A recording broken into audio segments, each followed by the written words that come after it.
뭐 요즘 우리 사람들에게 가장 뭐 중요한 건 건강이죠. 건강.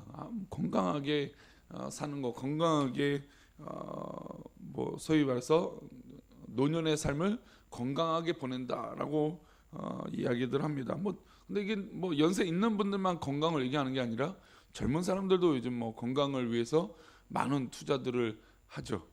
요즘 뭐 취미 산업, 그러니까 여가 활동의 이 산업의 이 수치를 보면 뭐 물론 우리나라가 잘 사는 나라가 되었지만 뭐 엄청나게 많은 취미 활동, 여가 활동, 근데 그런 뭐 자전거라든지 뭐 여러 가지 이 운동을 위해서 엄청난 비용들이 산업적으로도 들어가는 것을 볼 수 있습니다.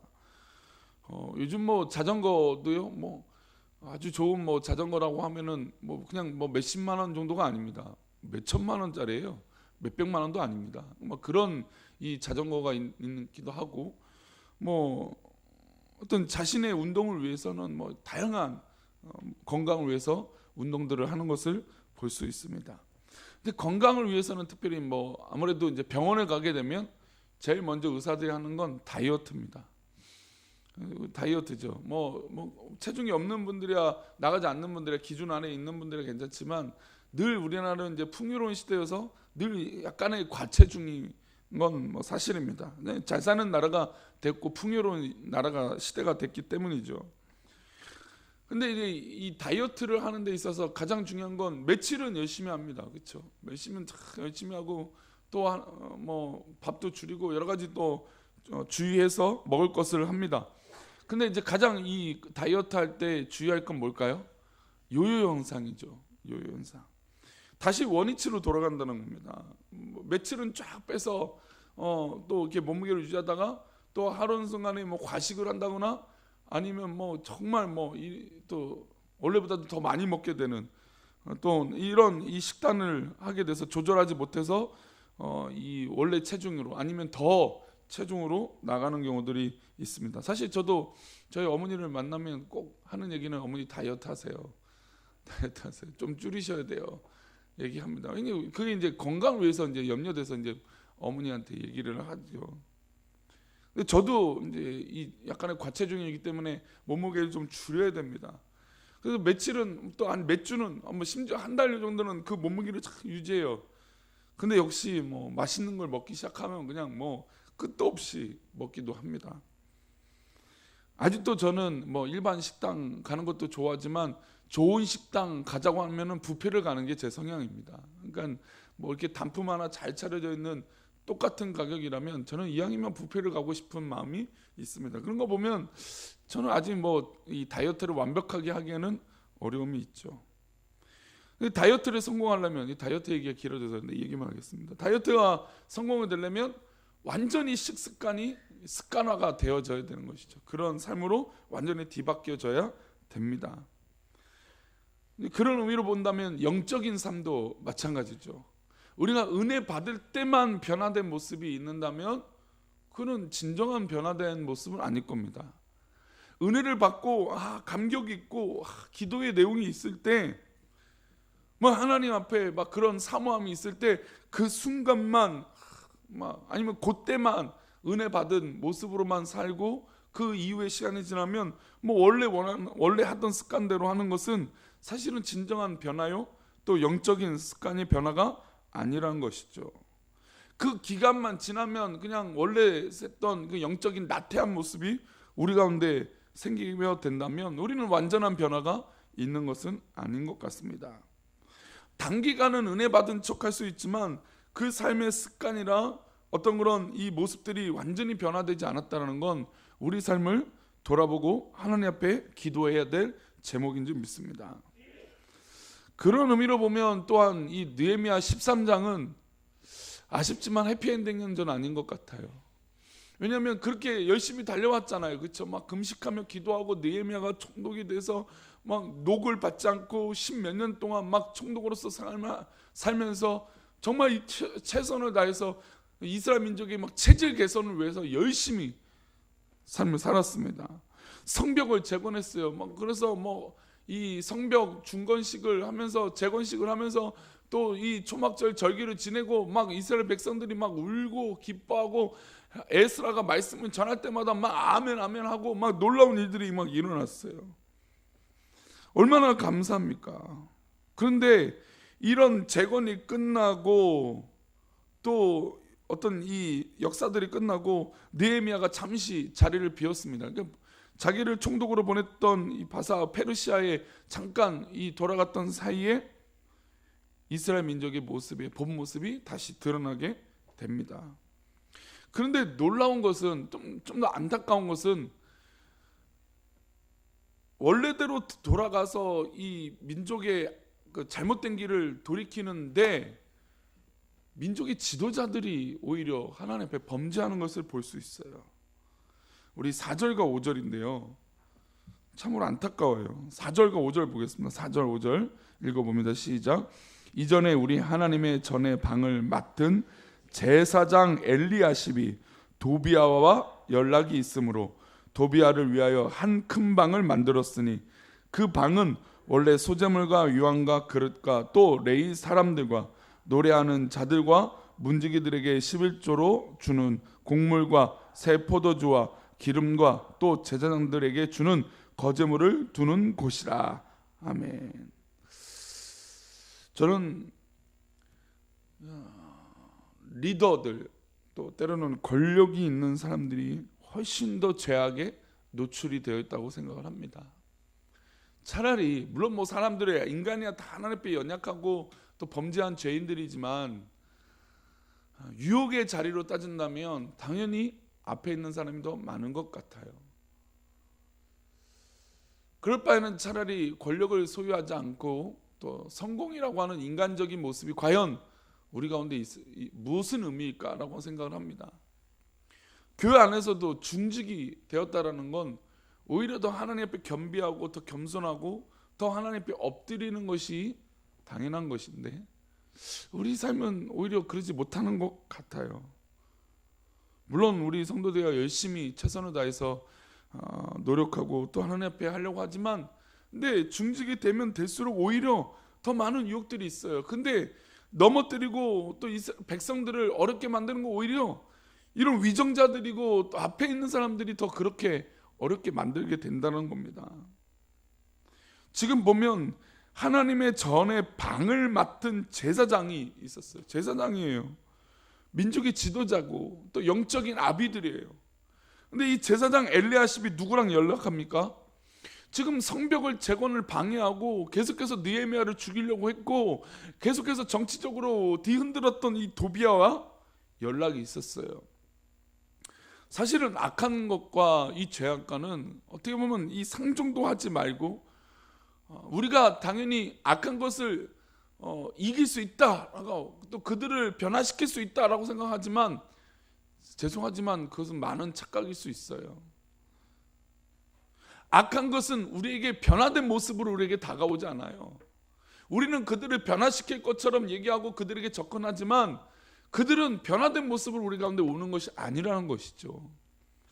그들은 우리에게 감추어진 손톱과 날카로운 발톱을 숨겨놓은 채 우리에게 다가오게 된다는 것입니다. 그러면 관계를 맺어요. 그러면 사람은 정말 이 정이 있어서 또 관계심이 있어서 그냥 좋은 게 좋은 것이라 넘어가려고 하는 이 성향이 있다라는 거죠. 그러면 나쁜 의도와 제약을 숨겨왔던 이 사람이 본심을 드러낼 때는 나도 모르게 물들 수밖에 없다라는 겁니다. 그게 죄의 무서움이에요. 근데 지금 제사장 엘리야십이 누구랑 연락합니까? 도비아와 연락을 해요. 아니 왜 연락을 할까요? 이가 뻔히 이스라엘 민족 가운데 어려움을 줬던 사람인 걸 다 알고 있는데 총독 느헤미야가 그를 경계했던 것을 알고 있는데 왜 이 사람이 연락을 했을까요? 근데 그 연락을 한 것뿐만 아닙니다. 이 도비아를 위하여 5절을 보니까 한 큰 방을 만들었어요. 근데 이 방은 원래 어떤 방이었냐면 이 백성들이 11조를 드리고 또 제물을 드리면 그곳에 놔뒀던 곳이에요. 노래하는 자들과 문지기들에게 11조로 주는 곡물과 새 포도주와 기름과 또 제사장들에게 주는 거제물을 놔두는 곳이에요. 아니 그러면 이 욕심 많은 도비아가 이 방을 차지했으니 여기 있는 이 11조 또 이 곡간을 어떻게 합니까? 다 자기 마음대로 활용했다는 것입니다. 얼마나 이 귀한 성물이 이에게 흘러갔을까요? 이 도비아에게 흘러갔을까요? 그러면 이 도비아가 자기 것만 취했을까요? 이건 뭐 10중 8구 엘리야십에게도 이것이 부정적으로 흘러갔을 가능성이 참 높았을 겁니다. 도비아와 산발락, 게셈 이런 사람들이 성전에서 이익을 취하고 있었기 때문에 느헤미야가 성벽을 재건하고 성명을 다한 것을 그렇게 방해했던 것입니다. 자기들이 누리고 있는 이익에 문제가 생기니까 목숨을 걸고 느헤미야를 죽이려고 했습니다. 그런데 그 배후에 대제사장 엘리야십이 중심적인 역할을 하고 있다는 거죠. 너무나 안타까운 거예요. 느헤미야가 자리를 비우자마자 이런 일이 일어났습니다. 그래서 교회 사역에도 사실은 우리가 평신도, 뭐 소위 말하는 썬데이 크리스찬, 주일만 이렇게 드리는 이 성도들이 변화가 돼서 열심히 내기를 소망합니다. 그냥 헌신하기를 바라요. 그런데 헌신을 하고 나서 열심히 내는 건 좋은데 문제를 일으키는 건 누구일까요? 열심히 내는 사람이 문제를 일으켜요. 이게 참 아이러니예요. 오히려 썬데이 크리스찬들은 그냥 그렇게 연약한 모습으로 있지만 교회 안에서 어려움을 일어나고 또 불편함이 일어난 건 오히려 교회에서 열심히 내는 사람이에요. 게다가 목회자들은, 교육자들은 아무래도 열심히 내는 사람들이 어려움을 당하는 것, 또 시험에 드는 게 마음이 계속 걸리죠. 또 반대로 목회자들이 오히려 성도들을 힘들게 할 때도 있습니다. 그렇죠? 우리 뭐 익히 말하지 않아도 이것들을 이미 경험했고 했습니다. 저에게도 자유롭지 못한 표현인 거죠. 목회자들이 성도들을 힘들게 합니다. 오히려 앞장서서 목회자가 범죄의 자리에 있기도 하고 물들어서 하게 됩니다. 저도 성향이 좋은 건 좋은 것이라고 많이 생각을 합니다.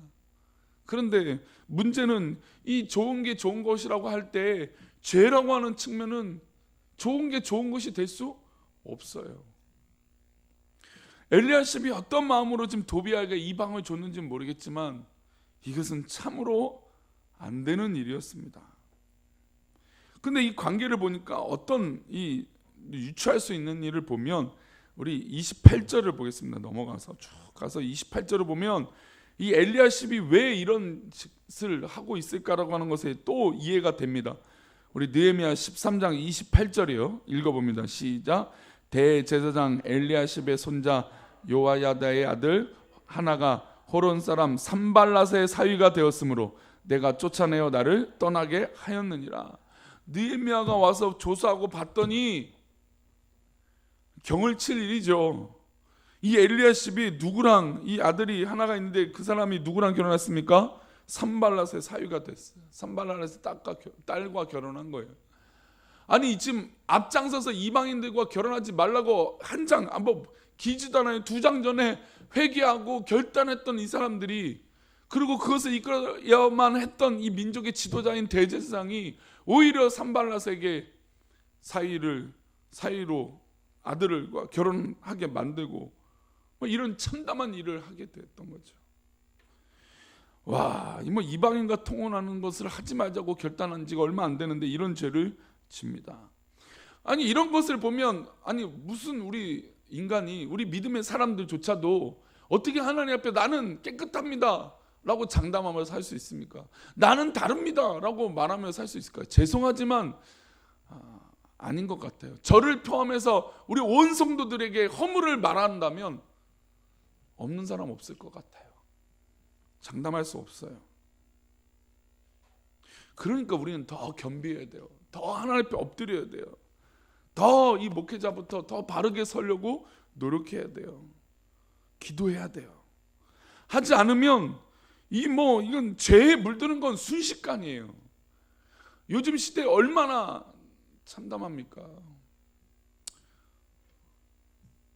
우리 교회도 제가 나중에 분명히 이 동성애 관련된 이야기들을 하겠지만 저는 어제 인터뷰를 하는 그 장면을 보고 정말 정말 이제는 이런 이 죄악들이 만연한 게 너무 당연한 시대가 되어지는 거구나. 뭐 그 사람이 뭐 자기의 성향을 뭐 어떤 것으로 선택하는 것은 모르겠습니다. 근데 분명한 것은 남자로서 군대에 입대를 한 거잖아요, 그렇죠? 근데 이게 막 뉴스에 나오는데 막 메인 뉴스에 나와요, 당연한 것처럼. 왜 그럴까요? 죄는요, 나는 죄다라고 이렇게 딱 등장하지 않아요. 악한 것은 나는 악합니다라고 등장하지 않아요. 마치 괜찮아, 좋아, 할 수 있어, 막 이렇게 포장해서 우리에게 접근해요. 근데 그것이 나에게 가까이 있다 보니까 나중에 정신 차리고 딱 봤더니 내가 끊어버릴 수 없을 만큼의 나를 뒤흔들고 있다라는 거죠. 그게 죄예요. 근데 지금 뭐 사돈 관계를 맺고 방을 줘버리면 이게 뭐 어떻게 이것을 해결할 수 있습니까? 안 되죠. 사위인데요. 근데 가끔 이제 뉴스를 듣다 보면 진짜 법에는 접촉되지 않은데 뭐 사돈이고 뭐 가족관계예요. 뻔할 뻔째 죄가 그들에게 있어요. 근데 자신은 몰랐다. 뭐 이렇게 뉴스에 인터뷰를 하는 사람들을 봐요. 아이고, 진짜 이거는 너무 웃긴 일이죠. 다 아는 얘기죠. 그러나 증거가 없을 뿐이었다는 거죠. 하나님 앞에 하나님이 하지 말라고 하시는 하나님의 뜻이 있다라는 거죠. 하나님이 원치 않으시는 이유가 있다라는 겁니다. 하나님께서 하지 말라는 건 이방인과 결혼하면 그 이방의 풍습에 있는 이 우상을 섬기는 일이 자연스럽게 우리를 물들게 한다는 거죠. 어렵게 만들게 된다는 겁니다. 죄를 짓게 만든다는 거죠. 지금 이 제사장 엘리야십은 이런 엄청난 죄를 짓고 이스라엘 민족도 자연스럽게 제사장이 하니까 우리도 당연히 하는 거죠. 이렇게 돼버린 겁니다. 그러나 느헤미야가 돌아오니까 얼마나 낙심했을까요? 자신이 있을 때는 그래도 막 회개하고 부응하고 예배 드렸던 이 사람들이 막 눈물로 흘리고 나도 예루살렘 성에 남아 있고 싶다라고 말했던 이 사람들이, 그리고 그들을 축복했던 그 사람들이 지금 뭐 그냥 다 죄를 짓고 있으니 얼마나 경을 칠 일입니까?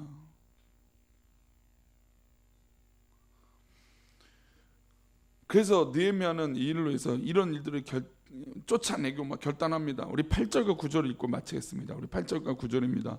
다시 앞으로 넘어와서 8절과 9절입니다. 8절 9절 있습니다. 내가 심히 근심하여 도비아의 세간을 그 방 밖으로 다 내어 던지고 명령하여 그 방을 정결하게 하고 하나님의 전에 그릇과 소재물과 유황을 다시 그리로 들여놓았느니라. 죄악을 떨쳐버리고 죄악을 정리하는 건 원래 그 일이기 때문이에요. 우리 아담과 하와가 인간이 하나님께서 만들어주신 그때는 우리가 죄인이 아니잖아요, 그렇죠? 근데 죄악이 물들어 있잖아요, 지금은. 그러니 다시 원위치해야 돼요. 우리의 삶이 완전히 정결해지도록 깨끗하게 하나님 말씀으로 가득 찰 수 있도록 내 안에 있어야 될 것들이 다 그대로 원위치 있도록 말씀으로 그 원위치를 잡아야 돼요.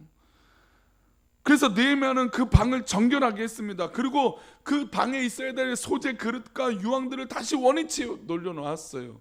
영적인 삶을 받는 그런 하나님 앞에 원위치 되어지는 거예요. 내가 죄악에 물들어서 하나님 앞에 벗어나 있던 일들을 하나님 앞에 회개함으로 다시 원위치하는 거죠. 내 안을 깨끗하게, 예수 그리스도로 깨끗하게.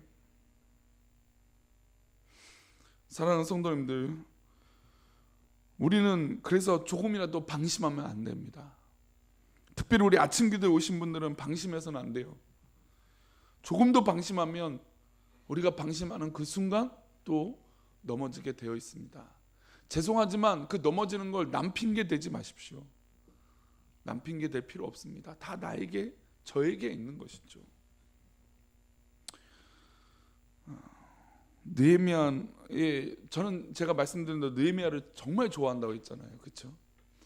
느헤미야의 이 애씀, 또 다시 예루살렘에 도왔을 때 그 죄악을 다시 정결하게 하는 거. 사실 저 같으면요 그냥 포기할 수도 있을 것 같아요. 아니 그렇게 열심을 내서 했다면 좀 약간의 번아웃도 되고, 아유 뭐 이렇게 해도 노력해도 어차피 되지도 않는데 또 이렇게 내가 돌아왔더니 또 이렇게 죄짓고 있고, 심지어 지도자잖아요. 엘리야십이 그렇게 있는 지도자가 그렇게 하고 있으니 아이고 내가 뭐 얼마나 이렇게 한다고 이들이 변화가 되겠어 라고 하는 마음으로 포기도 할 수 있을 것 같아요. 그런데 죄는 그럴 수 없는 것 같아요. 그래서 참 씁쓸해요. 느헤미야가 그렇게 수고했는데.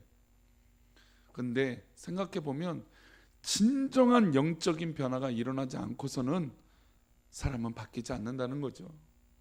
잠시 좋아 보이는 것처럼 보이지만 영적으로 뒤바뀌지 않으면, 완전히 예수 그리스도로 뒤바뀌지 않으면 변화가 되지 않는다는 것을 알게 됩니다.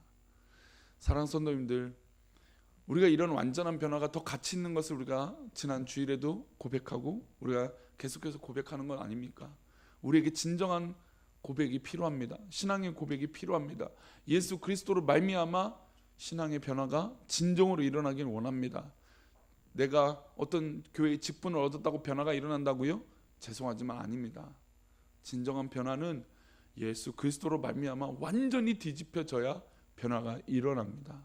어떻게 보면 느헤미야의 변화된 삶과 이 백성들 아직도 변화되지 못한 모습이 10몇 년이 지나도 똑같이 그 평생을 달리는 것처럼 우리는 평생 이렇게 싸우고 영적으로 싸워야 될지도 모르겠습니다.